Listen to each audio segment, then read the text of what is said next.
नमस्कार, मैं विक्रम और आप देख रहे हैं जर्नलिस्ट यूपी लाइव न्यूज। अपराध जगत की सबसे बड़ी खबर सिर्फ और सिर्फ हमारे पास। आइए आपको दिखाते हैं अपराध जगत की इस वक्त की सबसे बड़ी खबर। हमारे चैनल को सब्सक्राइब करें और बेल आइकन को जरूर दबाएं ताकि अपराध की हर खबर पहुंचे सीधे आप। उत्तर प्रदेश के डीजीपी राजीव कृष्ण ने कहा, यूपी पुलिस ने मिशन अस्मिता अभियान चलाया था, जिसके तहत गैर कानूनी धर्मांतरण गिरोह के कुछ आरोपियों को गिरफ्तार किया गया।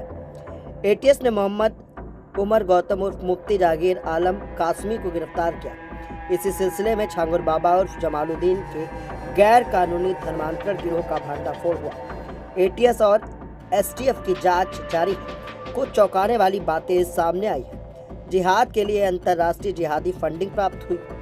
राष्ट्रीय सुरक्षा को नुकसान पहुंचाने के इरादे से कट्टरपंथी और गैर कानूनी धर्म परिवर्तन किया गया। इस सिलसिले में 6 राज्यों में 10 लोगों को गिरफ्तार किया गया।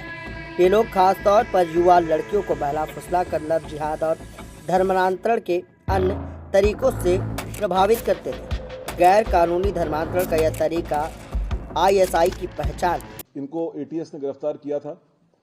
इसी क्रम में हाल में छांगुर बाबा उर्फ जमालुद्दीन उर्फ जलालुद्दीन के अवैध धर्म परिवर्तन के सिंडिकेट को भी उसको पर्दाफाश किया गया।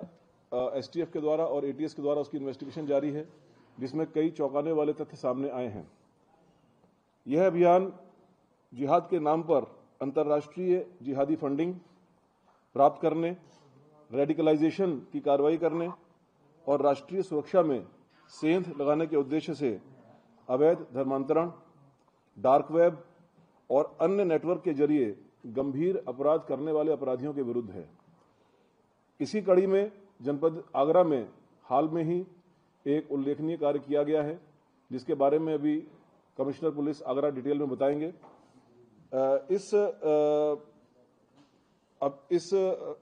कड़ी में 6 प्रदेशों में साइमल्टेनियस दबिश देकर के 10 लोगों को गिरफ्तार किया गया है, जो कि देश के विभिन्न राज्यों में विशेष तौर पर कम उम्र की लड़कियों को प्रलोभन, लव जिहाद और अन्य तरीकों से प्रभावित करके धर्मांतरण के कार्य में लिप्त थे। अवैध धर्मांतरण का यह मोडस ऑपरेंडी आईएसआईएस का सिग्नेचर स्टाइल है। अभी तक प्रारंभिक जांच में इस ग्रुप का संबंध पीएफआई से, एसडीपीआई से और पाकिस्तान के आतंकी संगठनों से भी होने के संकेत मिले हैं। जनपदीय पुलिस आगरा द्वारा की गई इस उल्लेखनीय कार्रवाई से इसमें अब आगे उत्तर प्रदेश की जो विशेषज्ञ एजेंसियां हैं, एसटीएफ और एटीएस, उनको भी शामिल किया गया है और आवश्यकता अनुसार अन्य राज्यों के पुलिस और केंद्रीय एजेंसी से भी समन्वय स्थापित किया जाएगा। अभी तक इसमें कनाडा, अमेरिका, लंदन और दुबई से फंडिंग के और उनके संलिप्तता के उनके वहां पर रह कुछ लोगों के साथ में संलिप्तता के सबूत मिले हैं, जिसके आधार पर आगे की कार्रवाई की जा रही है। धन्यवाद। एसएसपी आगरा। इस महीने मार्च माह में आगरा में 2 सगी बहनों की गुमशुदगी। आप इधर आ जाइए, इधर आ जाइए।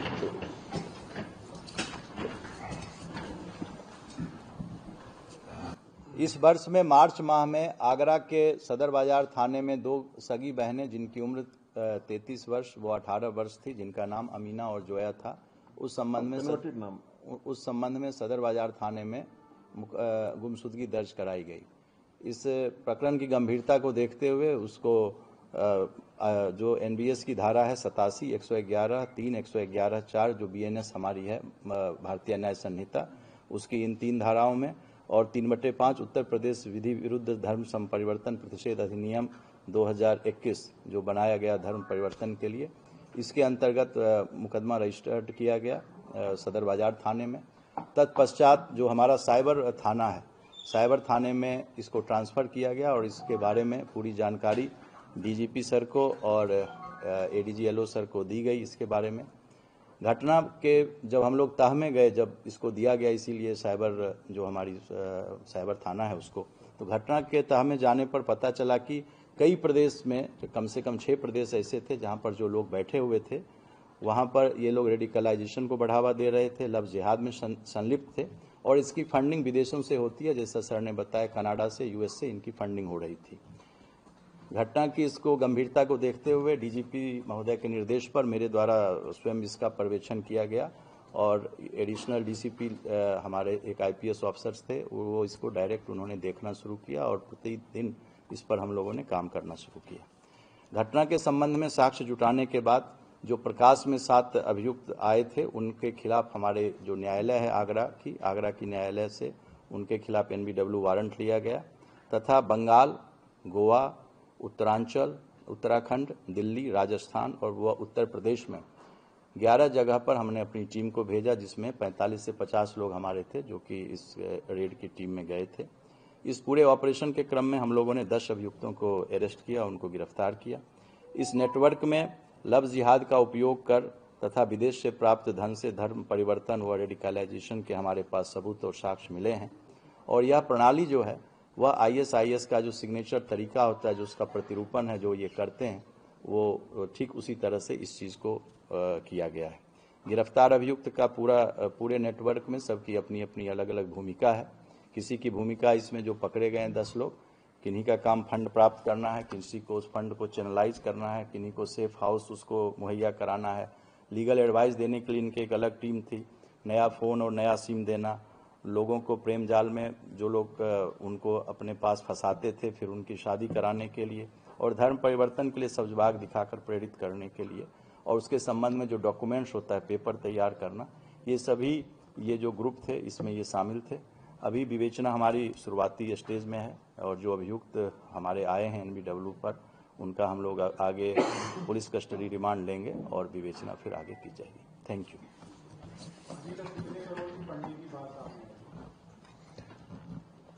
मैंने कहा अभी विवेचना हमारी शुरुआती स्टेज में है, विवेचना जैसे जैसे बढ़ेगी तो आप लोगों को इसके बारे में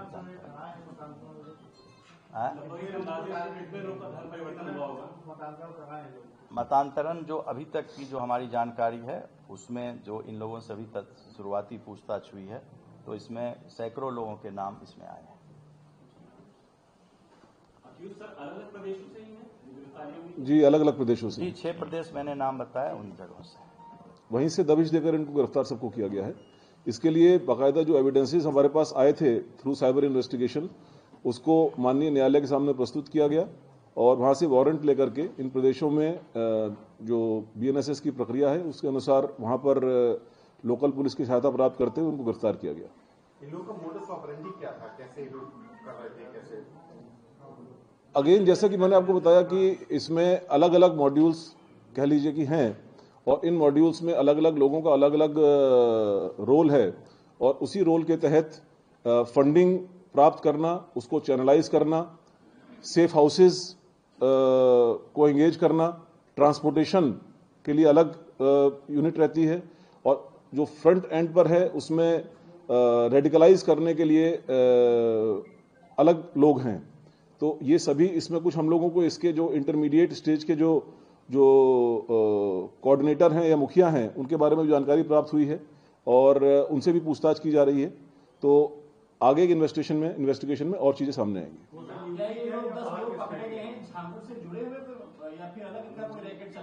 ये अभी तक दोनों के बीच में कोई कनेक्शन सामने नहीं आया है।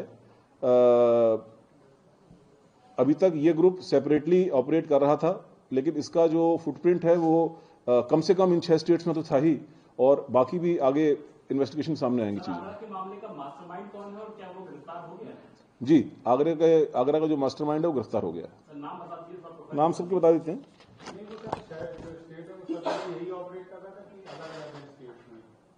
नहीं, ऐसा है ना, जैसे कुछ लोग जो बैक एंड पर कोऑर्डिनेट कर रहे थे वो कॉमन है। अब जो सामने रेडिकलाइज करने का काम या प्रभावित करने का काम कर रहे थे तो वो डेफिनेटली वो अलग अलग जगह पर अलग अलग लोग हैं, बट उनके पीछे जो कॉमन नेटवर्क है वो वहां पर मौजूद है।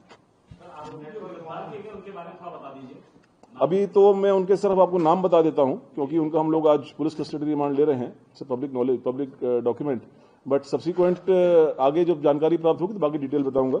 इसमें गोवा से आयशा उर्फ SB कृष्णा, कोलकाता से अली हसन उर्फ शेखर राय, कलकत्ता से ओसामा, आगरा से रहमान कुरैशी, मुजफ्फरनगर से अबू तालिब, देहरादून से अबुर रहमान, जयपुर राजस्थान से मोहम्मद अली, जयपुर से जुनैद कुरैशी, दिल्ली से मुस्तफ़ा उर्फ मनोज, जयपुर से ही मोहम्मद अली, ये 10 लोग गिरफ्तार हुए। अगेन वो सब चीजें अब क्योंकि अभी आए हैं पकड़ करके, वो इन्वेस्टिगेशन के बाद मालूम पड़ेंगी, बट इसमें से कुछ लोग डेफिनेटली एक हायर लेवल पर कोऑर्डिनेट कर रहे थे, बट इनके आगे भी कोई था कि नहीं था। फंडिंग वगैरह के नाम हमारे पास आए हैं, कुछ जो अकाउंट्स की डिटेल आए हैं विदेशों के, उनके डिटेल्स आए हैं, उनको हम लोग फर्दर एक्सप्लोर कर रहे हैं, इन्वेस्टिगेट कर रहे हैं, तो उसके बाद आगे मालूम पड़ेगा क्या पूरी पोजीशन है। ये जो धर्मांतरण का रैकेट था, ये क्या खाली आगरा तक सीमित था या उत्तर प्रदेश के बाहर भी लोग धर्मांतरण करा रहे थे?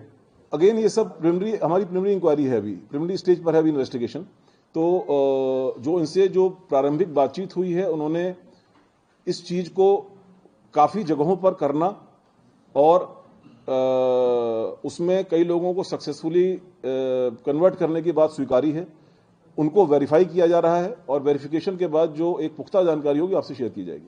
इस तरह के मामले लगातार आ रहे हैं, छांगुर वाला पकड़ा गया, अब ये गैंग पकड़ा गया, तो इसकी रोकथाम आगे बढ़ते हुए संगठित अपराध की तरह हो रहा है, तो इसकी रोकथाम के लिए क्या पुलिस क्या करेगी? यही तरीका है, जब आप एक संगठित गैंग को पकड़ते हैं तो उसका पूरा नेटवर्क एक डिस्टर्ब होता है और उसमें फाइनेंसिंग से लेकर के कोऑर्डिनेशन का जो काम वो लोग करते हैं पीछे, उससे लेकर के सारी चीजें डिस्टर्ब होती हैं। सबसे इफेक्टिव तरीका किसी भी ऑर्गेनाइज्ड क्राइम को पकड़ने का उस क्राइम की गहराई तक, सतह तक, तह तक जाना और उसके पीछे सम्मिलित जो अपराधी हैं उनका पर्दाफाश करना, उनके विरुद्ध वैधानिक कार्रवाई करना है। वही कार्रवाई की जा रही है। कोई नाम है पर्टिकुलर जो गैंग आगरा में चल रहा था, उसका कोई पर्टिकुलर नाम है? नहीं, ये गैंग उस तरह के नहीं है कि जैसे मान लीजिए कोई अगर कोई एक कन्वेंशनल क्राइम होता है, कोई डकैती का क्राइम है या कोई एक्सटॉर्शन का क्राइम है, तो उसमें एक नाम से, क्योंकि वो नाम के आधार पर ही उनका वो काम चलता है। यहाँ पर तो अपनी पहचान छुपाते हुए या अपनी बात को छुपाते हुए वो आगे काम करते हैं। तो ऐसा कोई गैंग का नाम नहीं है, बट जो गैंग के सदस्य हैं, जो भी इस पूरे ऑर्गेनाइजेशन, इस ऑर्गेनाइज्ड क्राइम के सदस्य हैं, वो काफी टाइम से ये काम कर रहे थे।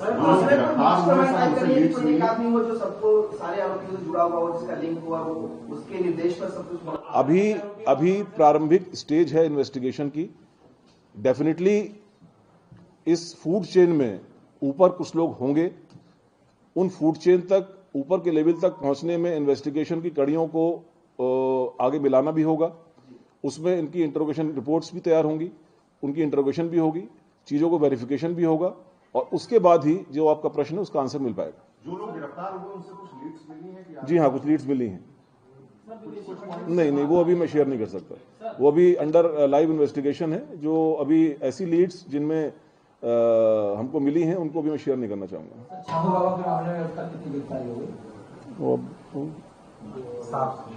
के मामले में 2 और गिरफ्तारियां आज हुई, जिसके बारे में प्रेस रिलीज जारी किया है। सर, ये विदेशी फंडिंग हो रही है, ये नेपाल का, सऊदी अरब का, पाकिस्तान का, किस कंट्री के बारे में पता चल पाया अभी तक, और क्या पूरे देश में इस तरह नेटवर्क चल रहा है? नहीं, मैं अभी देखिए, मैं आपको साक्ष्य के आधार पर बात बताऊंगा। जो हमारे पास साक्ष्य है उसमें इन 4 जगहों पर बैठे हुए कुछ व्यक्तियों द्वारा इसकी फंडिंग की जा रही है, जिसके हमको साक्ष्य मिले हैं। उसका जो प्रयोग है, वो प्रयोग देश में किस किस जगह पर हो रहा है, वो फर्दर इन्वेस्टिगेशन का विषय है। तो जैसे जैसे इन्वेस्टिगेशन आगे बढ़ेगी, मनी ट्रेल आगे बढ़ेगी, उसमें जो है वो इन्वेस्टिगेशन में बिंदु सामने आएंगे। पाकिस्तान का सर आपने लिया है, डायरेक्टली कोई कनेक्शन किसी के थ्रू आपको निकल के आया, देखा? नहीं, इसमें मैंने ये 2 बातें कही हैं। मैंने कहा है कि पीएफआई, एसडीपीआई और पाकिस्तान के एक मिलिटेंट संगठन के हमको प्रमाण मिले हैं इस चीज के कि उनसे इनका संलिप्तता है, इनके मतलब इनके जो आपस में जो लिस्टेड मेंबर्स हैं उनके मेंबर्स के साथ में इनकी संलिप्तता कंफर्म हुई है।